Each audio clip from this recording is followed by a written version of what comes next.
ladies and gentlemen.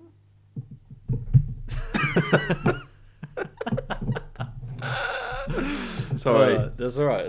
It's just the intro. Ladies and gentlemen, welcome back to You're Havin a Draft, Season 2, Episode 4. We've had a little break. We've had a little time off, haven't we? A little holiday, if you like. Sabbatical. Sabbatical for 2 weeks. But we're back. We're back on the mic. Happy to be back. We've got a banger week for you. Stride's back again. It's all going down. It's all going well. Yes, it's a great day. Yeah, so I'm liking the new setup. As always, it's good here, isn't it? So, fire's burning. Fire is burning. Yeah. Whether you can see that or not. Chestnuts roasting on the open fire there. Minus the chestnuts. Jack Frost nipping at your nose. Hold the chestnuts and Jack Frost. Hold my chestnuts. That was 4 weeks ago, Christmas episode. Anyway, moving forward. So it's coming. Well, we're into February now. By the time this gets released. Yes. How was your Jan, mate? What have you been up to? It was all right. It was all right. Standard January. I think I was quite blessed in the fact that I managed to go away for January. Little trip to Jamaica. Hence the break for the podcast there. So I'm the editor. So it couldn't go ahead without me. The show cannot go on. Yeah. No. But no, it was lovely, mate. Jamaica was fantastic. Yeah. Amazing. Just one of the best places I've ever been to. Like going back to our last episode of the travel, like the bucket list destinations. Yeah. If I'd known how good it was there, it would be on there. But it's just made me really want to go to the Caribbean islands now. That was my first Caribbean experience, and unreal. Unreal. Thank you to shout out to Victoria as well. Amazing experience. So looking forward to the next one. We love you, and we'll see you soon. But yeah, amazing time away. How's your January been? Oh, it's been good. Very productive. Very busy. I think you've alluded to before that I'm kind of in a critical career stage at the moment, in like kind of the last piece of the puzzle in regards to my qualifications. So lots of long hours. I could do with a Jamaica right now in my life, but I've got plenty of time for Jamaica and whatnot after I qualify. So how are the studies and the qualification going? It's fine. It's going well. It's tough. This is notoriously tough. Trying to qualify from building surveying. It's like 50-50 pass fail rate. Really? Yeah. So I've really got to just put in the hours and see how it ends up in the end. So yeah. And if not, you've got a flourishing podcast career on the go. So. Flourishing, the key word there, because we are flying. Yeah, mate. We're doing well. Flourishing is the key word. Yeah. If you haven't already, guys, please make sure you're following the socials, YouTube, Spotify, Instagram, TikTok. We have got to a point where we're pretty stable across each one now. Very similar view count, very similar posts going out, very similar content. We've got it down to a T with the visuals and stuff like that. So please make sure you're going and following and subscribing. We're putting a lot of effort into this, and it means the world to us when you guys are following along. Absolutely, couldn't agree more. This week then, Mental Health Week. Very, very different week from what we're used to, and I think the January period has almost made us want to do this one, hasn't it? The January period, the January blues. As I said earlier on, like the Jamaica trip away takes you away from that. It's amazing, but it's a bit of January sun. Yeah, but. Not everyone has a Jamaica. Not everyone has a Jamaica, right? Not everyone has a Jamaica. So we're doing Mental Health Week, kind of men's mental health. We're going to be sharing our experiences with you guys. What we want to achieve by it, I guess, is there's such a weird perception with men and talking about mental health and this whole man up term, right? And it's almost stigmatized to the fact that we can't go and talk, and we should just be all right. We should be all right 24/7. And I think what we want to try and achieve is sharing our experiences so that you guys at home, if you want to talk, if you want to do anything like that, go and reach out to someone, make sure people are all right. As long if it helps one person, fantastic. Yeah, exactly that. I think that's exactly it. You've summed it up nicely there, mate. We are coming to an age now where, as men, responsibilities kick in. It's it's the house, it's the family, it's the kids. That like kind of the pressures of life build up, and especially this time of year, January, I think it's good to check in. First segment of the week is always Two for Tuesdays. Can't leave it behind. We can't leave Two for Tuesdays out. We went super deep just to straight home. We're gonna lighten it now with Two for Tuesdays, right? But what I want to do, usually we give just straight fire, obviously, on Two for Tuesdays. I want the same thing, but I want it more on a level of songs that make you happy. Okay. Songs that make you... What's your go-to song when you're feeling down? Do you know what? I just absolutely love Bob Marley, and Three Little Birds for me is one of those songs you just flick it on, and you can listen to the words if you want, but it kind of just... I just picture myself on a Jamaican beach, just like you were recently, listening to that with a little cocktail in my hand, and it's just like, okay, yeah. Life's all right. It will get better. So it's also my karaoke song as well. Oh, nice. Not many words to remember, so just a top tip for anyone looking for a karaoke song out there. Well, I can confirm that it was absolutely lovely. Sat on a beach listening to that song with a cocktail in hand. Did you actually do that? Yeah, we did. Yeah, Stu had his Stewie Boom, and we had a cocktail called a Miami Vice, which was a strawberry daiquiri on one half and a pina colada on the other half, like a frozen one. So it was like half red, half white. Unreal. Red and white? Yeah, Up the so Saints? good. That's unbelievable. Yeah, it's wow, really good. What a setup. Right, anyway, Two for Tuesdays. Two for Tuesdays for me, I'm going to go with Redbone, Come and Get Your Love. It's a banger song. It really reminds me of Guardians of the Galaxy 1, which is one of my favourite films. And right at the start, where Star-Lord Peter Quill is going in dancing, he's got his headphones on, and it just really picks me up. Nice. I love it. It's one of those songs that I love to blaze out as loud as possible in the car as well. So that's you good. know me, I like the older stuff as well, like that. So there was a few songs I was going to choose between, but Redbone, Come and Get Your Love is up there for me. Two strong picks. Two very strong picks. Nice. Just before we go into like certain experiences and get into the weeds of it, I just wanted to share a couple of stats about kind of men's mental health. 76% of suicides are committed by men, with suicide being the biggest cause of death for men under 50. That's a scary statistic. 76%. 76%. I think, it just highlights the fact that men would rather not talk and let it get to the point of, a suicide attempt. So yeah, that's terrifying. But yeah, I'm pleased that we're, it's good to highlight that, isn't it? Really, it's a terrifying statistic. Massively terrifying. 15% of men in the UK suffer from a common mental health disorder. That's only people with a confirmed diagnosis as well. So the amount of people that don't talk about it, probably that's 76%. They wouldn't have talked to anyone. They wouldn't have got diagnosed, right? So that number of 15% is going to be arguably closer to 40-50%. Definitely. Maybe. Who 100%. Knows? But and then obviously men are also more likely to cope with depression and other disorders through substance abuse as well. Yeah. So let's get into the meat and the bones of the episode. Men's Mental Health Week. I would like to. I think again one of the reasons we had this discussion with why we've put this in this week is I reached out to you a few weeks ago because you mentioned to me that you've come off your meds and you were feeling a little bit all over the shop. So I reached out to you and just said to you how you feeling, how you doing, like what's going on, any changes and stuff like that, just to see how you are, just reaching out as a friend, And I think we kind of touched upon it then, like that doesn't happen often enough. So if you're happy to and you're comfortable to, I'd love to kind of hear a little bit more about, and I'm sure the listeners would as well, that mental health kind of situation you've been in, how it's affecting you, why you've come off the meds, things like that, just to hear a little bit about it, if you don't mind. Yeah, no, it's absolutely fine for me to talk about it, but just touching on the fact that you reached out to me a couple of weeks ago, really appreciate that, and I think it's such an underrated thing. We talk all the time, men, female, whoever, but we never, sometimes it's easy to just forget, let's just check in, just ask you if you're okay. It's such a small thing, right, but it goes such a long way, and I really appreciated that. The meds situation, so I'll just sort of touch on that first potentially.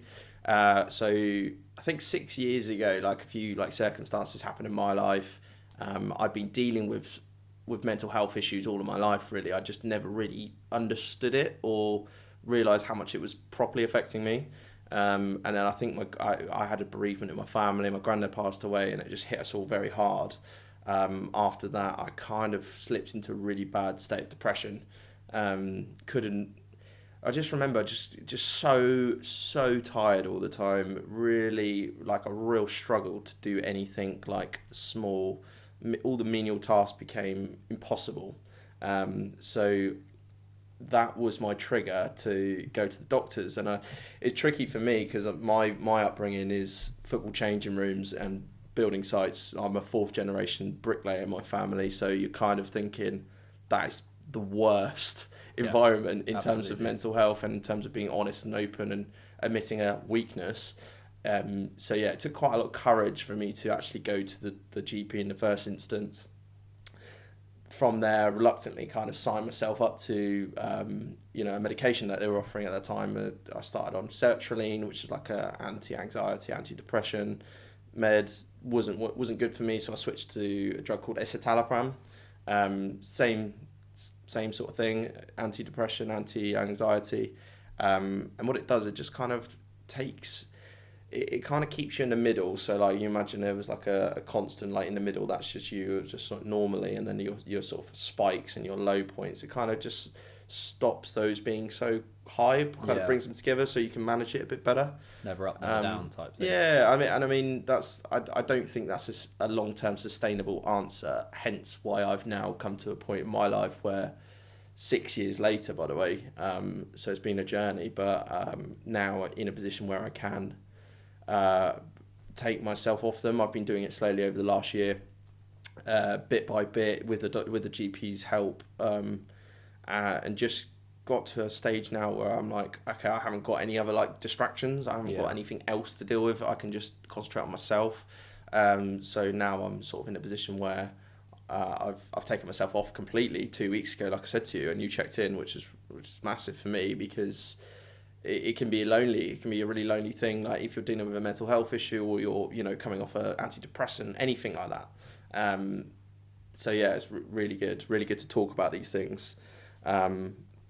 Very dizzy, very dizzy. I think that sums it up nicely. I think with any drug, it's if you've been on something for that long, for 6 years, they're notoriously hard to come off of in terms of the withdrawal symptoms. Yeah.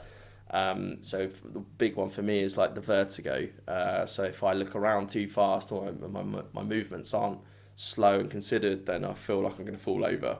Sorry, is that since you've come off? Yeah, since I come off. It's a withdrawal. It's a response to coming off of the meds. So makes sense. With the social anxiety, I think that's the thing that I've really struggled with all of my life. It's that I think that the concept of social anxiety, everyone thinks being shy, associates it with being shy. Yeah, of course.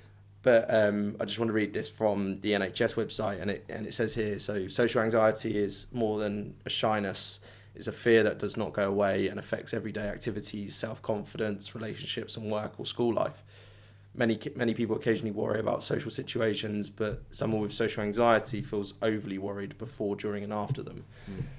So it's kind of like an ongoing thing, and for a lot of people that know me, they'd be like, "You're probably like a lot of people have said you're very confident. Like I would never have associated you with social anxiety." Yeah. And I think, and again, I think this is going back to the stats that we read at the start. You can't always tell with men. Men are very good at hiding things. Because it's easier to hide than talk, right? Yeah, exactly. So I mean, I think that's the main one for me, and it does affect everything. If you don't recognise it and control it and manage it, it will get in the way of everything, unfortunately. Yeah. And I'm sure we've all experienced some sort of level of anxiety going into like a big meeting or a speech that you've got to do. Yeah, of course. We all experience it, but yeah, when it's ongoing all the time, it's pretty exhausting. Yeah. Yeah. I think it's so tough for those around you to understand it as well. Yeah. So if you haven't spoke to someone or you haven't reached out and you haven't had the bravery to go and admit you need some help or you're going through some shit, no one around you knows that. You spoke to no one. you're going to have mood swings, you're going to be acting different, you're not going to be doing social occasions, you're not going to be doing things like that. People are just thinking you're acting different for whatever reason. But in actual fact, you're going through shit that you probably need mates around, and your loved ones and your family around you to support you in, but they just don't know it, and they would be supporting you more and things like that, but they just don't know. They just think you're being unsociable or absolutely or you know, too busy or something like that, you know. I think you've hit the nail on the head. It took me a long time to get to the point where I'm like, okay, I need to deal with this. I need to open up and talk about it, because if I don't, then like you said, I'm just gonna be leaning on, you know, those vices or certain coping mechanisms to just get through a social situation. Yeah, exactly. And I'm at a stage now in my life. I'm not like 30 years old. I've had hours and hours of, you know, talking therapy. I've been to the GP. I've had the right support with the medication. So yeah, I'm genuinely in a position now where it never goes away. Yeah. But I'm able to recognize it and manage it better. And I think that's where you need to aim for if you're really struggling. Yeah, you just need to be able to deal with it and know the positive coping mechanisms, you know, whether it be gym, your hobby, your family, whatever. As long as people know about it and stuff like that, then it keeps you away from the bad coping mechanisms, right? Absolutely. The drugs, the alcohol, whatever people do, like gambling, anything like that, you know, they're all just hugely detrimental. The quick hits of dopamine. Yeah. Also, I just think through my own personal experiences, I looking back now that I'm able to identify what anxiety and depression is, I've been dealing with this pretty much my whole life, but without knowing it. Yeah. And I think that might be the case for a lot of people. I don't know. But I think that the best thing you can do is educate yourself in terms of what different disorders are, maybe. Yeah. You know, off the back of this, maybe go and research a bit. And if some of that resonates with you, maybe ask yourself a question: are you okay? You know, are these things actually affecting you? And you know, do you need to reach out for some help? You know, Sam and I are always here to talk to you anytime if you want to, if you need to check in with us. But yeah, it's a funny one, isn't it? Because we actually fell out last year, wasn't it? Last year Crouchfest, and it turned out that the reason we probably fell out is because we were both going through shit, and we hadn't spoke about it, right? Yeah. And we came to blows massively. We did massively, but realistically, probably avoided if we knew what each other were going on. You know, we met up for a drink after that, and we talked about everything that was going on. And it was like, well, fuck, that's literally it, right? Now we're doing a podcast together. Now we're doing a fucking podcast together, exactly, mate. So, yeah. You mentioned like you were going through some stuff last year. I obviously know about it with the family and stuff, and how it affected you personally. Is that something you're able to talk about now? Are you comfortable to speak of? Yeah, there's definitely. I don't want to go into too much detail because at the end of the day, it's someone I'm very close to, someone in the family and stuff. So I don't want to go and blurt out all of their stuff. But yeah, my older brother suffers. Or has done in the past, not so much now. He has peaks and troughs. He has peaks and troughs, and sometimes he's flying and he's doing brilliantly. You know, fantastic. He started his own business, his own landscape gardening business and stuff, and was doing absolutely amazing stuff on there.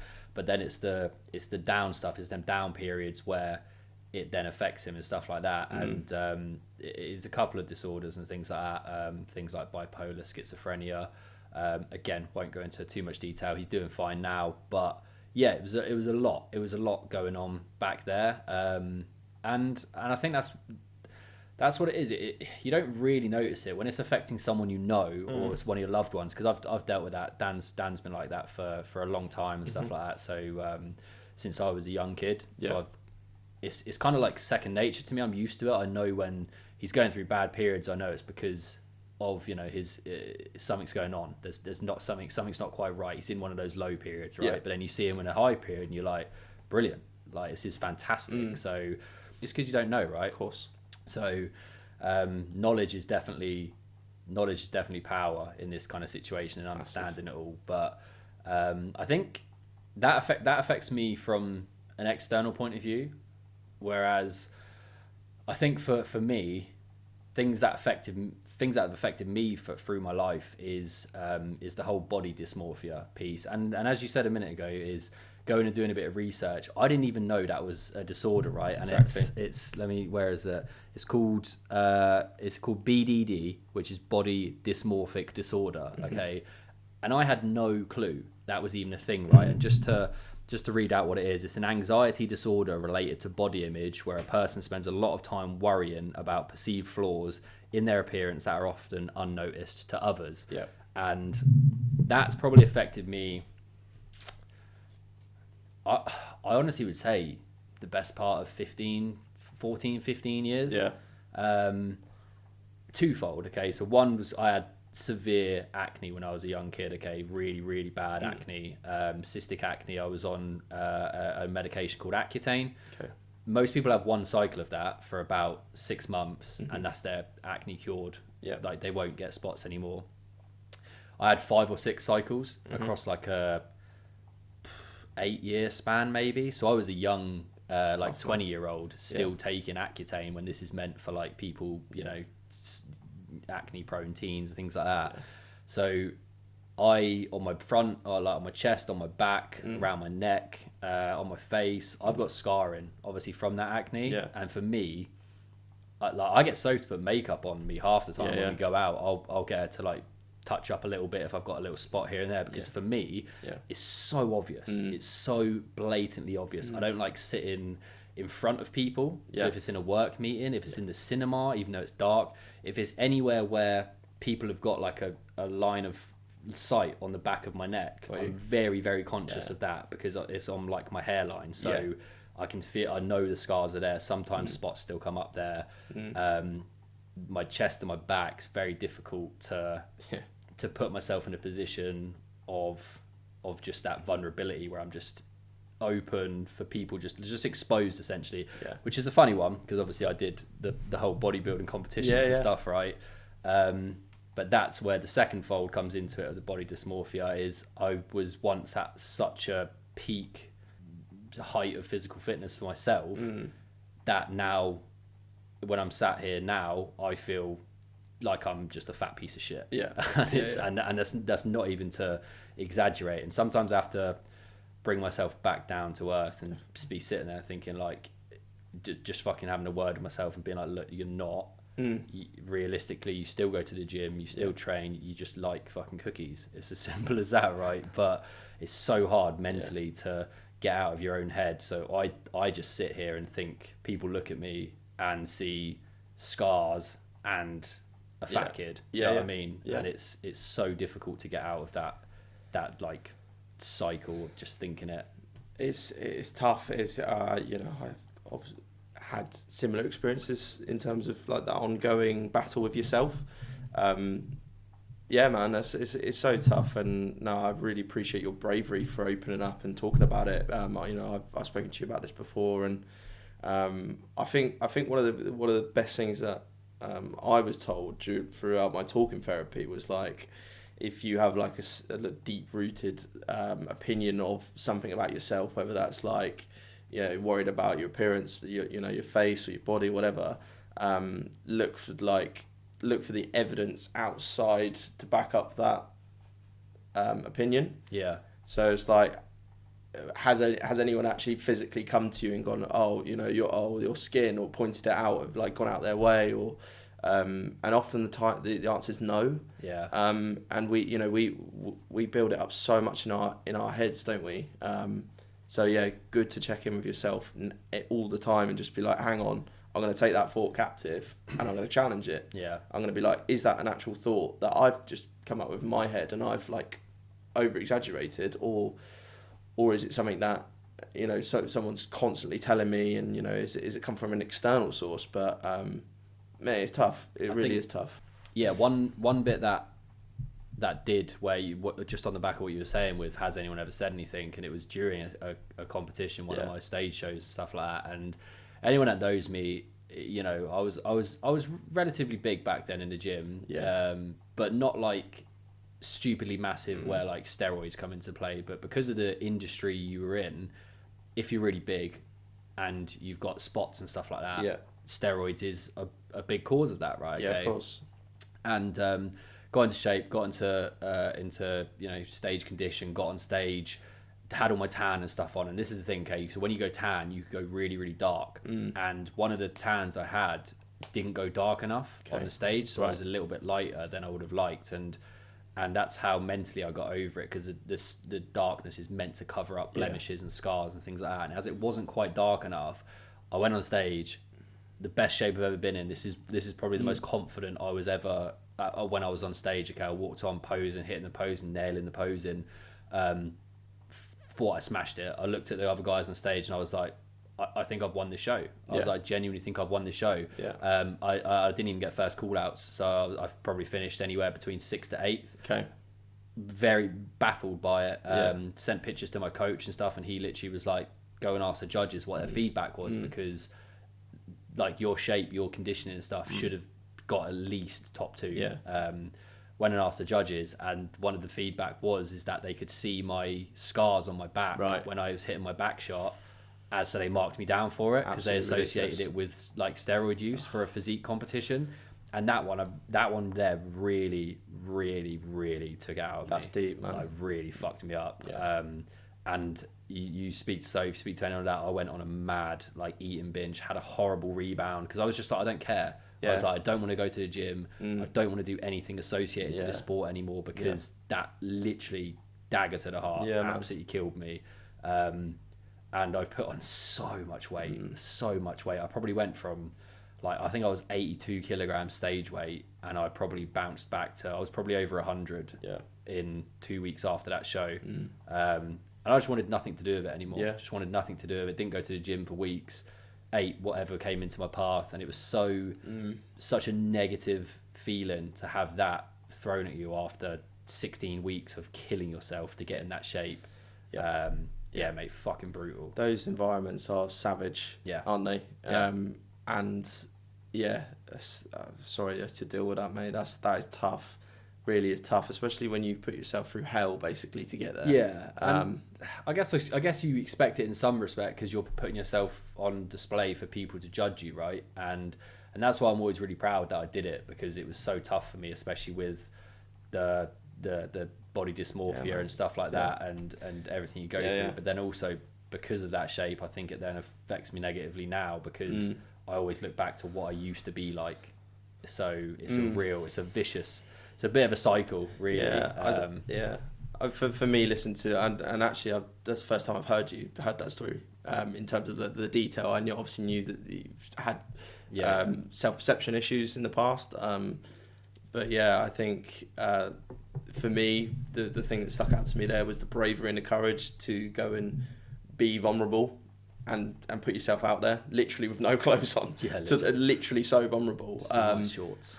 Despite the fact that you were dealing with something that was so deep rooted and painful for you, like that's incredibly brave and courageous. I think that's the bit to pick out. And that's a bit for all of us, right? There's always a massive, glaringly obvious positive in there, but we often just let things get so over-consumed with the negative, and it is so tough to ignore the negative and concentrate on the positive.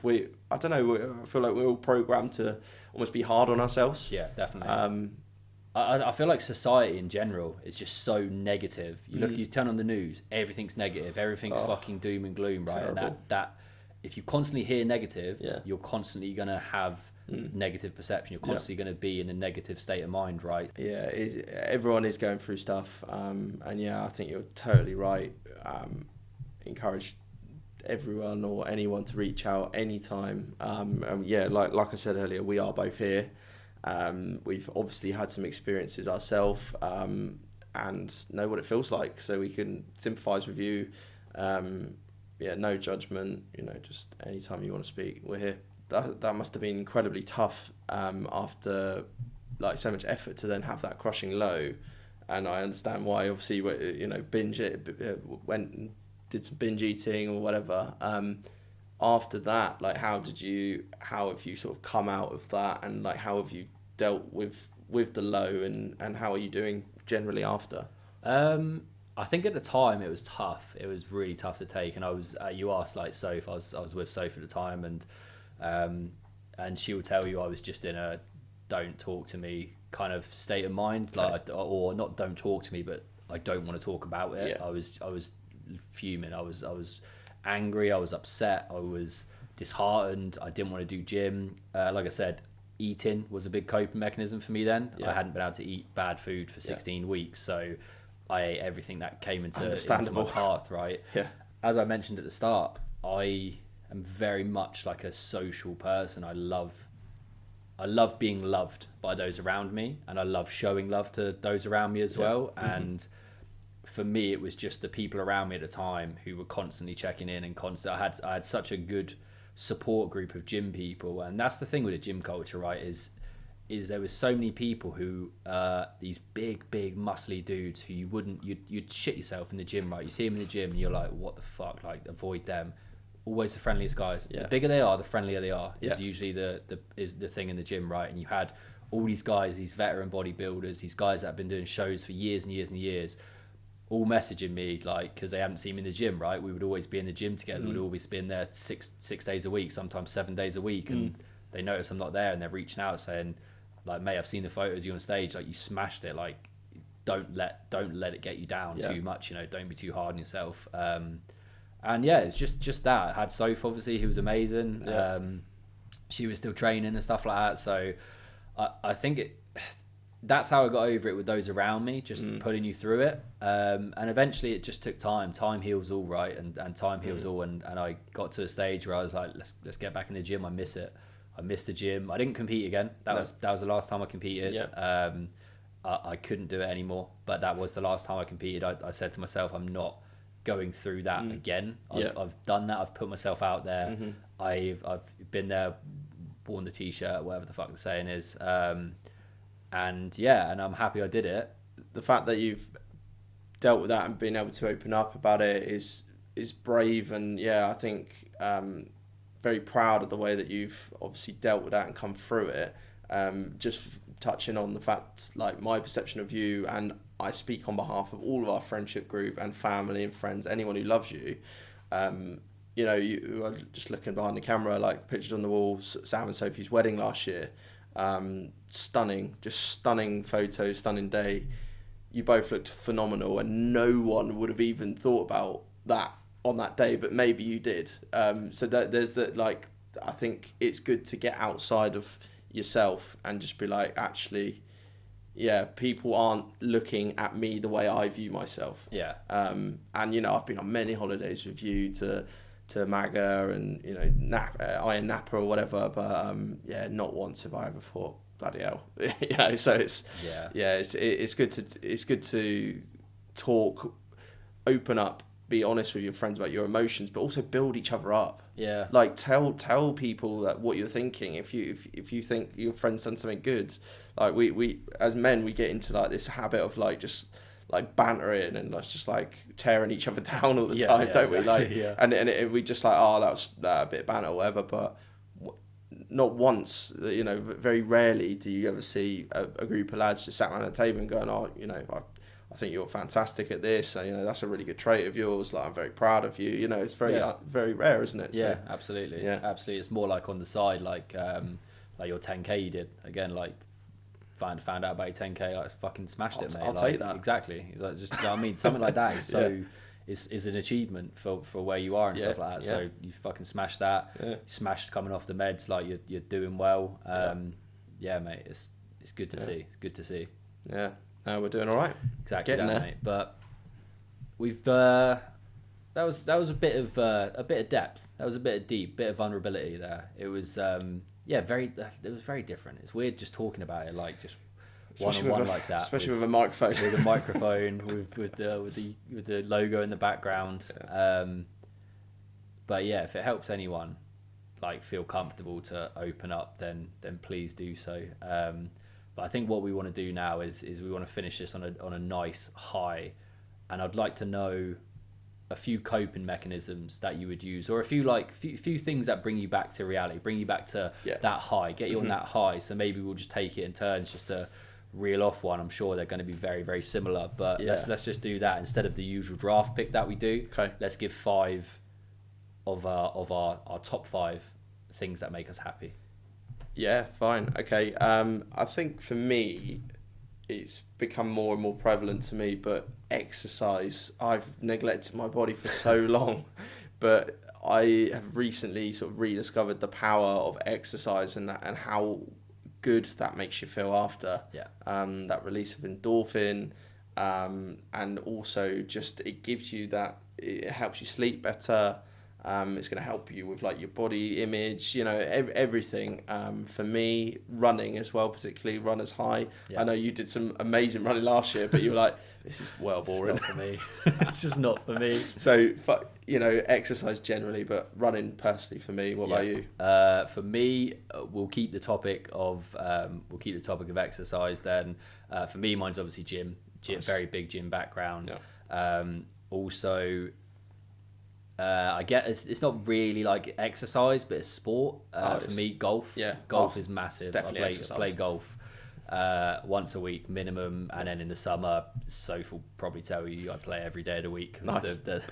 How little she sees me, but those are good things for me. And as you said, just releasing them endorphins, getting that high of golf or making a birdie, or sometimes it makes you more angry, I guess, if you make double or triple bogey. But for me, golf. For me, gym. What else you got? Yeah, for me, golf as well. Although it is a bit of a love-hate thing these days, I just need to get back into it. Maybe I'll get on the course with you this year again. But regular sleep pattern. That sounds really boring, but for me, I'm a massive sleep monster. The exercise helps me sleep better. So if I exercise, I notice that I want to get into bed and I want to sleep. So I like that. Sleep and exercise for me hand in hand in terms of self-care and wellness. Number 1 on my list, to be fair, I obviously mentioned gym and golf first, but number 1 on my list is seeing loved ones. It's spending time with friends. It's spending time with family, my wife. Just anyone in that circle, any sort of social event, whether it be going out for drinks, whether it be going out to the cinema, going out for food, whatever, just in the surrounding of loved ones, just always picks me up. Love it. I think the key there for me as well is like being with people that you can be totally yourself around, with no judgment. Absolutely. You can relax. You're with people that you enjoy spending time with, and you're just vibing, just having a good time. Big vibes. Huge vibes. What's next for you? I've put eating well. For me, I've sort of had to learn not to do the takeaway thing so much. I love takeaways. I love all the fast food. We've done it on a previous pod episode, but it kind of just all links in together. If you imagine putting anything other than diesel in a diesel car, it's not gonna perform well. I think with that, and we're machines. Yeah, obviously we are machines. Absolutely, we're some gnarly V8 engines over here, so don't want to put anything other than diesel in us. I think that as well, just from my take, where with the nutrition background and stuff like that, it significantly helps just having a healthy lifestyle, but a good balance as well. So you mentioned obviously the takeaways and eating healthy. It's so beneficial as well to reward yourself at a good time. So not every single day having a reward, but you eat it's kind of like not seeing it as a reward. That's the best way to do it. It's like, I want to eat healthy as much as possible, but if I then go and have something naughty, it doesn't matter. And you're not going to beat yourself up. Exactly that, right? You're not going to beat yourself up. You can just go and have a treat when you want. It's about finding that balance, right? It's about finding that balance. So nice. What about you, mate? What have you got? Next for me, it's a funny one. Mine's just going to be playing with the cats. I love that. I've got 2 cats. I've got Biscuit and Peanut, and I love them so much. I love cats so much, and honestly, you just go and like spend like 10 minutes just like brushing them or like stroking them or like playing with their They got like a little carrot. Little carrot. There's a carrot down here somewhere. Love that. There's a carrot down here that they play with, like a catnip carrot, and they go mental for it. But yeah, just again playing with the cats. I'm so jealous that you have 2 cats. Yeah. I love cats. Honestly, sometimes you just look at them, right, and you just stare at them, and you're like, I love you so much. Like, do you know what I mean? And anyone that has a pet, anyone that has an animal or a pet will know exactly what I mean. You just look at them and you're just like, just how? You are the best. Exactly that. I can't even remember how many we've gone through right now. So I'm just going to put a last couple out there. I'm going to put a holiday or planning a holiday. Yeah. And then I'm going to put gaming as well, it. okay? Because gaming's a big hobby of mine. Yep. I get to socialise with the boys as well on headset. So yeah, those are kind of my go-to. What else you got? Nice. Last 2 on my list. Body self-care. Very boring, but also very important. Skin, hair, body, and for me, because I'm like several injuries later, age 30, stretching. Yeah. Fair. I have to stretch, and I really enjoy it now because I actually get like a benefit from it after. I feel good. I'm limber. I'm ready to hit it. Ready to get the day. Nice. And films. Love film. Yeah. Love a good film. Yeah. Something to pick you up, a little rom-com or something. It's always nice. Yeah. I mean, you say you like film, you've barely seen fucking any. You just must watch the same film over and over again. No, do you know what I do? This is a guilty pleasure, and it goes completely against everything that I've just said in this episode. Is I will go and watch a World War II documentary. Knowledge is power. I just find it super interesting. I geek out on it, but it also gives me perspective in a weird way. It sounds like quite sadistic, but it gives me perspective. I'm like, wow, okay, yeah, I'm struggling, but bloody hell, they went through it. They were struggling. In the trenches, big time. Yeah, and they were in the trenches. But yeah, I just find it fascinating. I won't mention any more about war films because I think that today's about uplifting stuff. Don't go and watch a war film unless you're interested in it. Yeah. Go and watch a rom-com or a comedy. Yeah, Don't rom-com be a to pick sicko you like up. me. Yeah. War film if you're trying to find a bit of knowledge. Anything else? No, nothing else. I think they're my main ones. I think we talked about a lot. A very different episode today. Yeah. Hopefully, you guys have enjoyed it. Hopefully, you guys may have. I don't know. Maybe it's nudged a thought in your head to sit there and take a look and step back for a minute and actually think, am I all right? I think that's the main thing for us. And if one person does it, we've achieved what we wanted to on this podcast. Yeah. We've made ourselves very vulnerable. We want you guys to do the same. If it applies, obviously, if it applies. Not it doesn't to everyone. It may not resonate with people, but hopefully it does with some. And yeah, fantastic episode. Please reach out if you need help, if you need any advice, if you need to talk to someone, whatever it is. Yeah, absolutely. No, good episodes. Let's just keep talking. Yeah, keep talking. You're having Pleasure as always, mate. You're having a draft.